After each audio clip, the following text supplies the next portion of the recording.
A lot of our problems in Britain, in our society, and across the Western world today are not just because of the political establishment. They go beyond that. Our cultural institutions and the justice system, which we'll talk about in this video, have either been infiltrated by those who don't share our values or those who promote other things. Things such as identity politics and diversity, which is our strength over merit. Yes, because we have to embrace all other cultures instead of actually defending Judeo-Christian values and what we had before, the rule of law in Britannia. This is about the latest incident at one of the anti-Israel protests in London. So as you guys know, these hate marches continue and we get a lot of obviously inciting violence and everything else. There are 3 of these women who were arrested. We talked about them. They actually got convicted. But we have some more details about that because they were supporting an actual banned terrorist organization, Hamas, by having those pictures of the paragliders, 7th of October. They got into trouble, sure, and they went to court. They even got convicted, but they didn't really get any punishment because this judge, Tan Elkram, was in charge of the decision, and they didn't even get a suspended sentence. They basically just got a conditional charge. So for about 12 months, you're not allowed to commit any crime. You're not allowed to do the paragliders again, and then you can do whatever you want after that. What?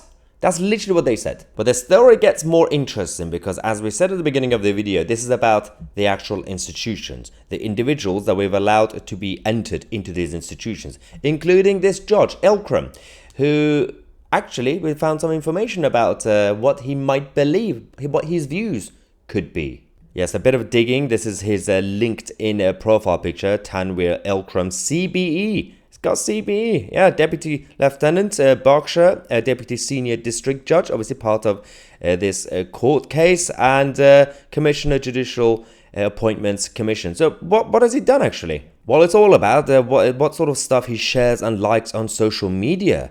Well, he actually did one of these posts. He liked this post, Tanwir Elkram, saying, free Palestine to the Israeli terrorists, both in the United Kingdom, the United States, and of course Israel. You can run, you can bomb, and you cannot hide justice, blah blah blah.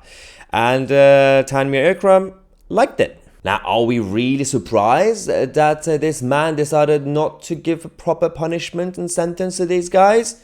But was it actually his own personal bias against the Jews and the state of Israel that made him do that, consciously or subconsciously? Should we actually have people in the position of power in certain roles that should be impartial, should be balanced, to actually express their opinions on social media? Well, according to a couple of articles, actually, Judge Tan Elkram has been praised for upholding justice and diversity. Tan Elkram is a symbol of justice and inclusiveness in the UK judiciary. Do we really need diversity and inclusivity when it comes to justice? I thought justice was supposed to be blind. I think in the West, we actually have to go back to traditional values. We have to go back to basics. We actually have to go a little bit more radical, I believe. We have to promote exclusivity over diversity and inclusivity. We have to promote merit, an actual championship. You have to be able to bring back competition, competitiveness, the values that gave us individual liberty, but at the same time harmony and unity amongst our families and our communities. We don't have any of this because everybody's a winner. You don't even have to have any merit. You don't even have to have any skill set. Are you brown? That's fine. You could be Prime Minister. Well, the campaign against anti-Semitism guys have actually decided to submit a complaint against this judge. They said there appear to have been clear breaches by Deputy Senior District Judge Elkram of the Guide to Judicial Conduct 2023. We have submitted the complaint to the Judicial Conduct Investigations Office, or the JCIO. A full and proper investigation must follow.